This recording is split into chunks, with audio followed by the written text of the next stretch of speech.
Hello everyone, study IQ channel में आप सबका स्वागत है। UPSC mains answer writing practice में आज हम GS1 के अंदर एक टॉपिक देख रहे हैं, IRNSS Indian regional navigation satellite system. तो ये हम ज्योग्राफी में क्यों देख रहे हैं, क्योंकि यूपीएससी ने 2018 के अंदर इसी में से ज्योग्राफी पोर्शन GS1 के अंदर ये क्वेश्चन पूछा था।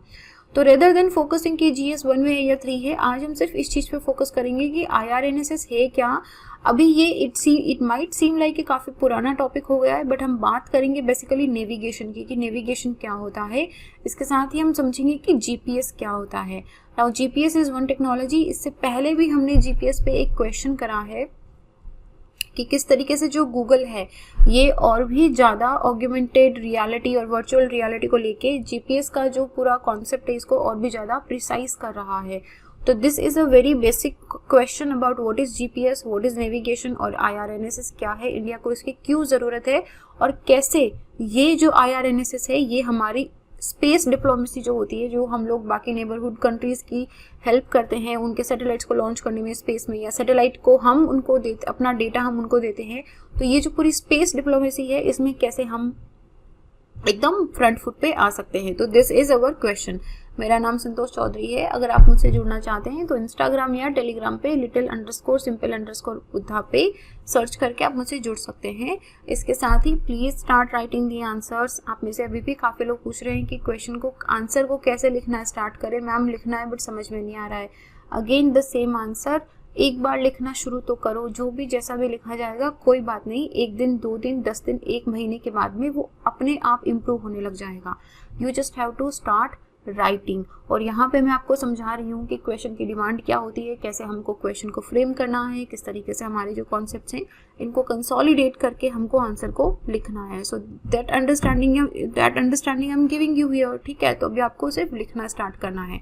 तो क्वेश्चन देखते हैं। 2018 में क्वेश्चन आया था which is why is the Indian Regional Navigational Satellite System which is IRNSS is needed। ज़रूरत क्या है हमको एक ऐसे Indian regional navigational satellite system में इतना ज़्यादा पैसा खर्च करने की, जब हमारे पास ऑलरेडी GPS है। फिर क्वेश्चन पूछा है how does it helps in navigation में ये कैसे हेल्प करेगा। नाउ क्वेश्चन बहुत सिंपल है। क्वेश्चन का फ्रेमवर्क आप कैसे बनाओगे, सबसे पहले आप IRNSS को डिफाइन करोगे, इसको इंट्रोड्यूस करोगे कि IRNSS क्या है। इसके साथ ही आप ये भी, उसके बाद सीधा क्वेश्चन आ गया कि वाई इट इज़ नीडेड, तो आप वाई में बताओगे। आप वाई में दोनों चीज़ें बताओगे, आप इंटरनेशनल कॉस्ट भी बताओगे कि हमको क्यों IRNSS की ज़रूरत थी, क्यों हमको एक इंडिपेंडेंट अपना खुद का पर्सनल नेविगेशन सिस्टम चाहिए था। दूसरा, आप इसके रीजनल रीजन्स भी दोगे कि इसके नेशनल रीजन्स क्या थे, नेशनल सिक्योरिटी से रिलेटेड, डेटा प्रोटेक्शन से रिलेटेड, या फिर हमारी खुद की एक्यूरेसी से रिलेटेड। अभी सारे पॉइंट्स देखेंगे। तो इसको 2 पार्ट्स में सेग्रीगेट करेंगे हम, एक इंटरनेशनल कॉस्ट क्या था और एक बाद में हमारा नेशनल सिक्योरिटी का क्या रीज़न है। उसके बाद सेकंड क्वेश्चन का सेकंड पार्ट है कि कैसे ये हेल्प करेगा। तो हेल्प करने में हम इसके बहुत ज़्यादा एप्लीकेशंस हैं, उन सारी एप्लीकेशंस को यहाँ पे जितनी आपको याद आए आप उतनी एप्लीकेशंस लिख दो। दिस इज़ लाइक कि कम से कम 8-10 एप्लीकेशन तो आप आराम से लिख सकते हो। तो एप्लीकेशन में लिखने में क्या होता है कि उसको पूरा एक्सप्लेन नहीं करना है, ठीक है।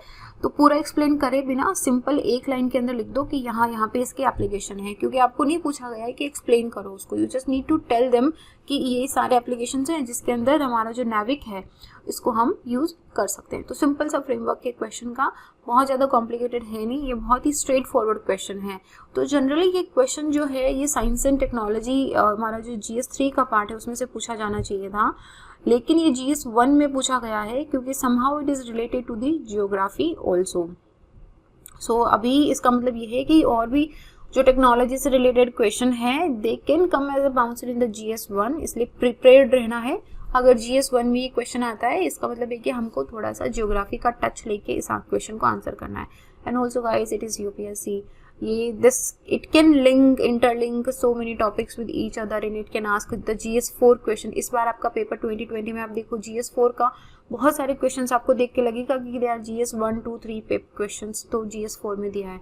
So you should be prepared, you should know all dimensions of all the questions, वो किसी में भी पूछा जा सकता है। So let's jump to the questions. So पहले देखो कि IRNSS है क्या।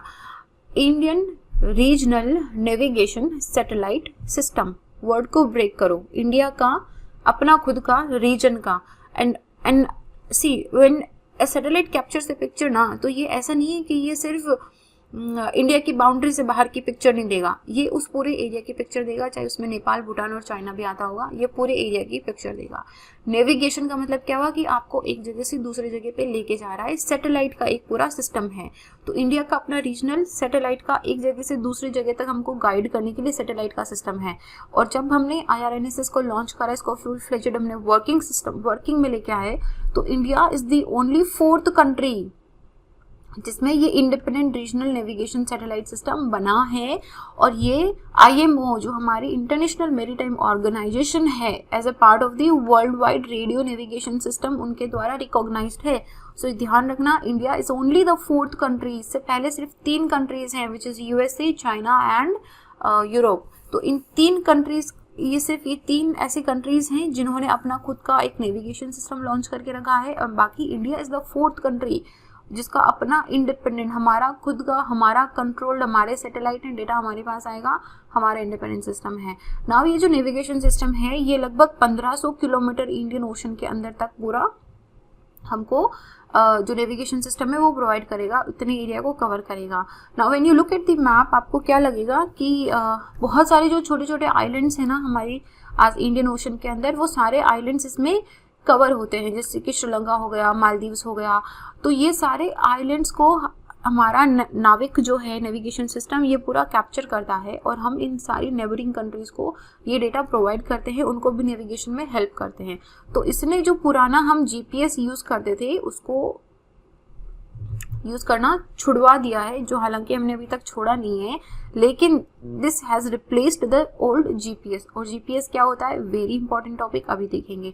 तो इसका द प्रोसेस जो पूरा recognition of Indian regional navigation satellite system, I call it just IRNSS, ये है। ये 2 साल लगे इसको पूरा सेट करने में। इसमें सम नंबर ऑफ सैटेलाइट्स थे, उन नंबर ऑफ सैटेलाइट्स को पर्टिकुलर लोकेशंस पे, पर्टिकुलर ऑर्बिट पे लॉन्च करा गया इसरो के द्वारा, और उसके बाद भी लास्ट में जब लास्ट सैटेलाइट लॉन्च कर दिया तब जाके इसको ऑपरेशनल करा गया था। नाउ GPS क्या होता है, इसको बहुत ध्यान से समझना। GPS क्या होता है, इट इज़ वेरी इंपॉर्टेंट। आपको किसी अननोन से लोकेशन पे जाता है, आप क्या करते हो, अरे GPS खोलो, लोकेशन खोलो, और आप अपने गूगल मैप्स में जाके एक लोकेशन आप एंटर कर देते हो, और आपको वहाँ से वो बता देता है कि आप यहाँ से यहाँ इतने घंटे के अंदर पहुँच जाओगे, और ये आपकी डायरेक्शन होगी। क्या है ये GPS है। नाउ द क्वेश्चन इज, या फिर आपको अपनी लोकेशन, कभी कभी हम व्हाट्सएप पे लोकेशन शेयर करते हैं, लाइव लोकेशन शेयर करी हमने, 1 घंटे के लिए लोकेशन शेयर करी, आपकी करंट लोकेशन क्या है। So this is what you are doing, you are sending your locations. तो आपको कैसे पता आपकी लोकेशन क्या है, आपके मोबाइल को कैसे पता आपकी लोकेशन क्या है।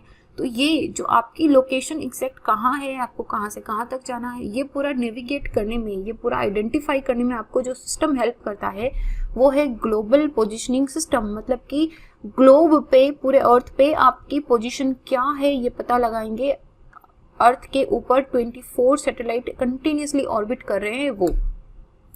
तो ये बनाया था USA ने, यूनाइटेड स्टेट्स गवर्नमेंट का है, और ये यूनाइटेड स्टेट की जो स्पेस फोर्स है वो इसको नेविगेट करती है। 24 सैटेलाइट्स हैं इनके पूरे इस नेविगेशन सिस्टम के अंदर। ये 24 सैटेलाइट्स कॉन्स्टेंटली पूरी अर्थ में चारों तरफ से ऑर्बिट करते हैं, और अर्थ में कहीं पे भी आपकी लोकेशन क्या होगी इसको आइडेंटिफाई करने में हेल्प करते हैं। तो कैसे ये हेल्प करते हैं, ये देखो, इसमें ना सैटेलाइट्स का यूज़ होता है जो अर्थ ऑर्बिट्स में होती हैं, और वो इन्फॉर्मेशन आपको ट्रांसमिट करती है, जिससे आपको पता चलता है कि आपके बीच में और उस सैटेलाइट के बीच में डिस्टेंस कितनी है, और उन डिस्टेंस को मेजर करके, सम कैलकुलेशंस करके, we will not go into the mathematical portion of this, सिर्फ कॉन्सेप्ट को समझो कि कैसे होता है। नाउ आपकी लोकेशन को, अगर आप, जैसे आपने स्मार्टफोन पे अपनी लोकेशन ऑन करके रखी है, तो आपकी उस लोकेशन को, उस पिन पॉइंट को पता करने के लिए आपको एटलीस्ट 3 लोकेशन, आपको एटलीस्ट 3 सैटेलाइट चाहिए। चौथा सैटेलाइट हम यूज़ करते हैं कि हमारी जो क्लॉक है आपकी रिसीवर की और जो सैटेलाइट की क्लॉक्स है वो सिंक्रोनाइज हो जाए, उसको सिंक्रोनाइज करने के काम आता है। तो आपकी लोकेशन को आइडेंटिफाई, एनालाइज करने के लिए एटलीस्ट 3 GPS सैटेलाइट चाहिए। 3 तो चाहिए ही चाहिए, बिना 3 के आपका एक्यूरेसी में नहीं आएगा। नाउ ये कैसे काम करता है, ओके, सबसे पहले ये समझो, ये सैटेलाइट अगर यहाँ पे है तो ये सैटेलाइट क्या करेगा, इस अर्थ पे एक पर्टिकुलर एरिया को फोकस करेगा, ठीक है, यहाँ पे इस एरिया की पिक्चर लेगा। तो इसका मतलब क्या हुआ कि इसकी रेंज में है, अगर आप यहाँ पे खड़े हो तो ये सैटेलाइट आपको कैप्चर कर लेगा, या इसका सिग्नल सैटेलाइट की रेंज में आएगा। लेकिन अगर आप मान लो कि यहाँ पे खड़े हो तो आप सैटेलाइट की रेंज में नहीं हो, लेकिन यहाँ पे एक दूसरा सैटेलाइट है, वो बोल रहा है कि अरे ये तो मेरी रेंज में आ रहा है, यहाँ पे है, ठीक है। तो क्या हुआ कि डिफरेंट सैटेलाइट्स डिफरेंट करते। अभी मान लो कि इस सैटेलाइट ए ने आपकी लोकेशन को आइडेंटिफाई कर लिया कि अच्छा ये मेरी रेंज में, ये सैटेलाइट ए की रेंज में। अब कैसे पता कि आप उस सैटेलाइट की पूरी रेंज में कहाँ पे हो? आप इस सर्किल में कहीं पे भी हो सकते हो, जैसे यहाँ पे एग्जांपल, इसको यहाँ पे ले लो, ठीक है। आप इस पूरे सर्किल में कहीं पे भी हो सकते हो, कैसे पता? तो हम क्या करेंगे, दूसरे सैटेलाइट का हेल्प लेंगे। तो एक तो सैटेलाइट ये रहा एक्स, इसने बता दिया कि आप इस सर्किल में हो। फिर क्या करेगा, दूसरा सैटेलाइट अपनी लोकेशन, अपनी रेंज भेजेगा और वो बोलेगा अरे इसको तो मैं भी आइडेंटिफाई कर रहा हूँ। तो क्या होगी, दोनों सैटेलाइट्स जहाँ पे इन दोनों की रेंज मिल रही होगी, जहाँ पे इनका पूरा एरिया मिल रहा होगा, हम उसको ऐसे ड्रॉ कर लेंगे और हम बोलेंगे कि अच्छा अगर दोनों सैटेलाइट ए और बी बोल रहे हैं कि ये मुझे भी दिखाई दे रहा है, मुझे भी दिखाई दे रहा है, इसका मतलब है दोनों जहाँ पे इंटरसेक्ट कर रहे हैं वहीं पे होगा। क्योंकि अगर यहाँ पे हुआ तो x नहीं देख पाएगा और अगर यहाँ पे हुआ तो y नहीं देख पाएगा। इसका मतलब है कि दोनों के इंटरसेक्शन के बीच में उस पर्सन का लोकेशन है, राइट। तो अब कैसे बताएं कि आप इस लोकेशन x पे हो या आप इस लोकेशन y पे हो, हमको कैसे पता? तो हम एक तीसरा सैटेलाइट यूज लेंगे। अब तीसरा सैटेलाइट आएगा, इंटरमीडिएट करेगा और वो क्या करेगा, अगर उसकी रेंज में यहाँ पे, जैसे कि ये मान लो कि ये सैटेलाइट ए है आपका, ये सैटेलाइट बी है और ये सैटेलाइट सी है हमारा, तो सैटेलाइट सी आएगा और अगर उसने आइडेंटिफाई कर लिया कि अच्छा मैं भी इसको देख पा रहा हूँ, तो हम बोलेंगे कि इन तीनों का सर्कल जहाँ पे इंटरसेक्ट कर रहा है वो पर्सन वहाँ पे लोकेटेड है। हो गई आपकी लोकेशन आइडेंटिफाई। तो मान लो कि अगर यहाँ पे एक सैटेलाइट डी होता और अगर वो बोलता कि अच्छा मुझे दिखाई दे रहा है वो यहाँ पे, तो आपकी लोकेशन हम बताते कि आप यहाँ पे हो। अभी आप एक इंसान दो जगह पे तो हो नहीं सकता, तो फिर डी वाला होता, सी यहाँ पे बोलता है कि नहीं मुझे नहीं दिखाई दे रहा, इसको हम कैंसिल कर देते। तो एटलीस्ट आपको लोकेशन आइडेंटिफाई करने के लिए 3 GPS सैटेलाइट चाहिए। चौथा सैटेलाइट हम यूज करते हैं, दिस सैटेलाइट हम यूज करते हैं सिर्फ इसलिए ताकि सैटेलाइट और जो रिसीवर क्लॉक है इन दोनों के बीच में क्लॉक सिंक्रोनाइजेशन हो जाए। ऐसा ना हो कि आप अभी यहाँ से चलते चलते आप यहाँ पे आ गए तो फिर अभी ये सैटेलाइट फिर से ढूंढने लग जाएगा कि अरे कहाँ था बंदा, खो गया। सो ये सिंक्रोनाइज करता है। So this is how the GPS works. Okay, so next time when you send your location, आप क्या कर रहे हो, एक साथ में 4 सैटेलाइट की जो सिग्नल्स है उनको यूज कर रहे हो। Okay, so this is GPS। I hope it is very clear now. तो अब क्वेश्चन आता है कि हमको अपना IRNSS बनाने की क्या जरूरत थी? था तो सही GPS, हम यूज तो कर रहे थे, USA ने हमको दे के रखा था कि चलो आप यूज कर लो। लेकिन USA ने जब सबसे ज़्यादा ज़रूरत थी तब हाथ पीछे खींच लिए थे। 1999 में जब कारगिल का वॉर हुआ था और पाकिस्तानी ट्रूप्स ने हमारे जो हिमालय के ऊंचे हमारे स्ट्रेटेजिक लोकेशंस हैं उनकी जब पोजीशन ले ली थी और इंडियन मिलिट्री ने USA को बोला था कि हमको ये जो क्लासिफाइड जगह है इसका डेटा चाहिए हमको, इसलिए ताकि हम देख सकें कि पाकिस्तानी ट्रूप्स कहाँ तक पहुंची है। USA ने मना कर दिया, उन्होंने एक्सेस डिनाई कर दिया कि हम आपको ये बड़ी हमारी सेंसिटिव इन्फॉर्मेशन है, हम देंगे नहीं। हमने बोला कि 1999 में कारगिल वॉर चल रहा है, हमारा नेशनल इंपॉर्टेंस है, हमारी पूरी नेशनल सिक्योरिटी हमारी क्वेश्चन मार्क पे खड़ी है और आप बोल रहे हो कि हम आपको देंगे नहीं GPS का डेटा। इसका मतलब है कि हम दूसरे के डेटा पे रिलाई नहीं रह सकते, हमको अपना इंडिजीनियस नेविगेशन सिस्टम चाहिए। और यही आइडिया था, यहीं से हमने बोला कि हमको IRNSS चाहिए। तो 1999 में इसका आप मान लो कि बर्थ ईयर है जब हमने ये आइडिया ओरिजिनेट करा कि हम किसी दूसरे के सैटेलाइट सिस्टम पे डिपेंड नहीं रह सकते। इतनी क्रूशियल इन्फॉर्मेशन है, आज सबसे ज़्यादा ज़रूरत में हमको नहीं मिल रही है, तो इसका मतलब है कि हमको अपना बिल्ड करना पड़ेगा। तो हमने बिल्ड करा IRNSS which is Indian regional navigation system, जो हमारी जो बाउंड्रीज है उनको क्लोज वॉच रखता है। सारी की सारी बाउंड्रीज हमारा खुद का डेटा है, हम खुद उसकी सिक्योरिटी रखते हैं इस पे। तो ये हम लोग मतलब in order to be peaceful in accuracy अभी हमको किसी और के GPS सैटेलाइट पे या किसी और के सैटेलाइट सिस्टम पे डिपेंड रहने की ज़रूरत नहीं है, सबसे बड़ा यही था। तो अब क्वेश्चन आता है कि IRNSS क्या है। IRNSS इसको कमर्शियल नाम दिया है हमने नाविक। नाविक मतलब जैसे नाव चलाने वाला नाविक होता है ना, बिल्कुल वैसे ही नाविक नाम दिया है हमने इसको। फुल फॉर्म में बोलेंगे इसको navigation in Indian constellation. Indian constellation में नेविगेशन करने वाला ये हमारा इंडिपेंडेंट है, रीजनल नेविगेशन सिस्टम है, completely developed by and deployed by India है। इसका काम क्या है, ये आपको एक्यूरेट पोजीशन देगा इंडिया में, आपकी लोकेशन कहाँ है इस चीज़ को देगा, और साथ ही में इंडियन ओशन के अंदर 1500 किलोमीटर तक में ये आपके शिप्स को नेविगेट करेगा। ये हमारा है।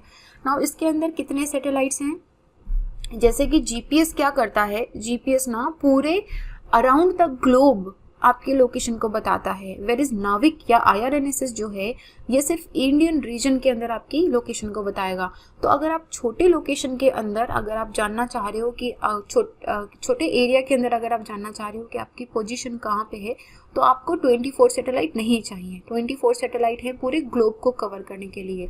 तो इंडियन रीजन को कवर करने के लिए हमको चाहिए 8 सैटेलाइट। 8 सैटेलाइट में से 3 सैटेलाइट हमारे जियो स्टेशनरी ऑर्बिट में है और 5 सैटेलाइट हमारे जियो सिंक्रोनस ऑर्बिट में है। जियो स्टेशनरी क्या है, जियो सिंक्रोनस क्या है, I will be explaining different types of orbit और PSLV एंड GSLV ऑल्सो। 1-2 दिन में उसका वीडियो अपलोड कर देंगे, सो जस्ट वेट, मैं आपको तब समझाऊंगी अच्छे से कि जियो स्टेशनरी एंड जियो सिंक्रोनस क्या होता है। इसके बाद क्या है कि हमने जीपीएस को हटा दिया। हालांकि हम अभी भी यूज़ करते हैं, बट अभी हमारा खुद का पर्सनल भी है, तो ये 1500 किलोमीटर तक की हमको देता है पूरी रिलायबल पोजीशन, नेविगेशन, इसके साथ टाइमिंग सर्विस अपने इंडिया को भी और हमारे जो आसपास की नेबरिंग कंट्रीज हैं जिनको ये कवर करता है उनको भी ये देता है। तो ये इस तरीके से पूरे 8 सैटेलाइट्स हैं हमारे। 4 हमारे जो हैं वो है जियो सिंक्रोनस ऑर्बिट के अंदर और बाकी 3 हमारे वो है जियो स्टेशनरी ऑर्बिट के अंदर। इस चीज़ को ध्यान रखना। नाउ इसमें से ही देखो, ओके, ये जो जियो सिंक्रोनस में है, ये जियो सिंक्रोनस में ये अर्थ के इक्वेटर से 29 डिग्री पे इंक्लाइंड है। 29 डिग्री का एक एंगल बनाते हैं ये इक्वेटर से, और इन सब के अंदर रुबिडियम एटॉमिक क्लॉक है जो एक्सट्रीमली प्रिसाइज है, एक्सट्रीमली प्रिसाइज, आपको बिल्कुल एकदम एक्यूरेट लोकेशनल डेटा देती है। तो ये आपकी पूरी real time positioning and timing service use करता है। अच्छा, इसके ना 2 काम हैं, ये मिलिट्री पर्पस के लिए भी है और ये सिविल पर्पस के लिए भी है। रिस्ट्रिक्टेड सर्विस बोलो या मिलिट्री पर्पस बोलो, ये high military and security area, जैसे कि जो एरिया बहुत सेंसिटिव होता है उसका डेटा आपको नेविक में नहीं मिलेगा। वेरएज़ एक होता है सिविल पर्पस के लिए, जिसमें आप कहीं पे भी जा रहे हो तो आप नेविक को यूज़ करके अपनी लोकेशन को अपडेट कर सकते हो। नाउ एप्लीकेशंस क्या क्या हैं इसकी, देखो एप्लीकेशंस इसका ये इतना सा पोर्शन पढ़ लोगे, अगर इसको पूरा समझ लोगे तो मतलब नाविक आपको समझ में आ गया है। तो ये इन्होंने नाविक और जीपीएस में दोनों में डिफरेंस दिया है कि अमेरिकन जो जीपीएस है उसमें 24 सैटेलाइट्स हैं और IRNSS के अंदर 4 सैटेलाइट जियो सिंक्रोनस के अंदर है जो हमेशा एक रिसीवर की लोकेशन में विजिबल रहेंगे 1500 किलोमीटर। मतलब ये ओके, इसको अभी ये जो ब्लैक वाले सैटेलाइट दिख रहे हैं ना आपको, इन पे फोकस करना, this one and this one. मैंने अभी आपको जीपीएस कैसे काम करता है समझाया था कि हमको 3 सैटेलाइट चाहिए होते हैं। अब ये जियो स्टेशनरी पे जो सैटेलाइट है 3, ऑल द टाइम 24/7 365 डेज ये सैटेलाइट की आईज इंडिया को कवर करके रखती है। दिस एंड दिस, इस तरीके से ये पूरा इस इंडिया की लोकेशन को कवर करके रखता है। नाउ ये जो बाकी 4 जियो सिंक्रोनस के सैटेलाइट्स हैं, ये सैटेलाइट क्या करते हैं कि इसको और एक्यूरेसी प्रोवाइड करते हैं। ये 4 जियो सिंक्रोनस हमेशा यहाँ पे कोई भी रहेगा, ये हमेशा विजिबल रहेंगे आपकी आई से आपके लोकेशन के ऊपर। तो ये ऑल द टाइम आपको एक्यूरेट इन्फॉर्मेशन देंगे। अच्छा, इसकी एप्लीकेशन क्या क्या है, एप्लीकेशन के अंदर इसकी टेरेस्ट्रियल ले लो, आप एरियल ले लो या मरीन नेविगेशन, कहीं पे भी आपको नेविगेट करना है, चाहे आप एरोप्लेन से जा रहे हो, चाहे शिपमेंट से जा रहे हो, चाहे आप रोड से जा रहे हो, सारे तरह की नेविगेशन प्रोवाइड करेगा। डिजास्टर मैनेजमेंट में बहुत हेल्पफुल है, कहीं ऐसी जगह पे डिजास्टर हो गया है, सुनामी आ गई है, अर्थक्वेक आ गया है, और अगर बाकी सब तरह की अगर सर्विसेज बंद हो गई है, तो this is one satellite which is in the space, it will keep on giving you the location and the information about it. इसके अलावा व्हीकल ट्रैकिंग हो गया या फ्लीट मैनेजमेंट का हो गया, प्रिसाइज टाइमिंग हो गया, mapping and geodetic data capture हो गया, टेरेस्ट्रियल नेविगेशन की बात कर लो, या फिर जो हाइकर्स एंड ट्रैवलर्स होते हैं जो कई बार पहाड़ों में ट्रैकिंग करने चले जाते हैं, उनको एकदम प्रिसाइज लोकेशन मिलेगा। इसके साथ ही विजुअल एंड वॉइस नेविगेशन देता है ये ड्राइवर्स को, which is very important specially when we talk about the voice navigation, क्योंकि जो हमारे स्पेशली एबल्ड पर्सन्स हैं जो देख नहीं पाते हैं, उनके लिए वॉइस नेविगेशन बहुत ही यूजफुल रहता है। तो ये कुछ इसकी एप्लीकेशंस हैं कि आपको नेविगेशन प्रोवाइड करेगा मैपिंग में, चार्टिंग में, प्लॉटिंग के अंदर, डिजास्टर मैनेजमेंट में, फ्लीट के अंदर, मोबाइल फ़ोन में, प्रिसाइज टाइमिंग में।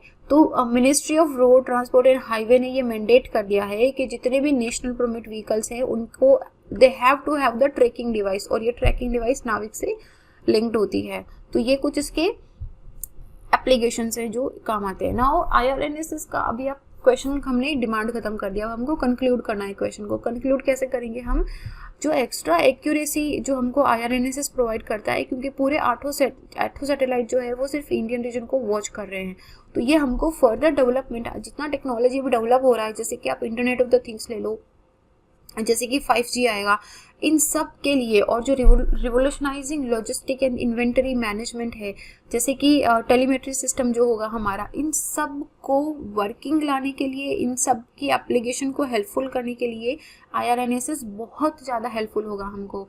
और इसरो ने IRNSS को बना के, नाविक को बना के बहुत सिग्निफिकेंट सक्सेसफुल स्टेप लिया था, जो इन फ्यूचर ऑल्सो अगर कभी ऐसी सिचुएशन आती है तो हमको किसी और चीज़ पे डिपेंड नहीं करना पड़ेगा। हमारी नेशनल सिक्योरिटी हमारे हाथ में है, हमारी डेटा की सिक्योरिटी, कि हमारा पर्सन कहाँ पे जा रहा है। इफ़ यू आर यूजिंग नाविक, तो आपका जो डेटा है, लोकेशनल डेटा, ये कंट्री में रह रहा है, but if you use GPS तो आपका डेटा USA के GPS में स्टोर्ड रहता है। तो ये मतलब in such information hungry world, it is very important to serve the national priorities of generating and owning reliable data. आजकल सारी बात ही डेटा होती है, data is the new fuel. तो on the neighbourhood also and in the space diplomacy also with our neighbouring countries. तो ये पूरा था नाविक के बारे में कि IRNSS क्या है और ये क्यों हेल्प करता है। नाउ जाहिर सी बात है क्वेश्चन रिपीट नहीं होगा, बट कॉन्सेप्ट पे ध्यान रखो कि नेविगेशन क्या होता है, GPS क्या होता है, और IRNSS कैसे आपको हेल्प कर रहा है डिफरेंट एप्लीकेशंस में, और साथ ही कैसे स्पेस डिप्लोमेसी के अंदर ये हेल्प कर रहा है। तो focus on the concept and the facts here. So this is it in this question, and you can download the PDF of this question from my Telegram account, which is of the same name, little_simple_Buddha। इसके साथ ही इस question का answer आप मुझे भी भेज सकते हो, या फिर doubts.studyiq@gmail.com पे भी भेज सकते हो। And this is it in this question. I'll see you guys in the next. Till then, be happy. जय हिंद।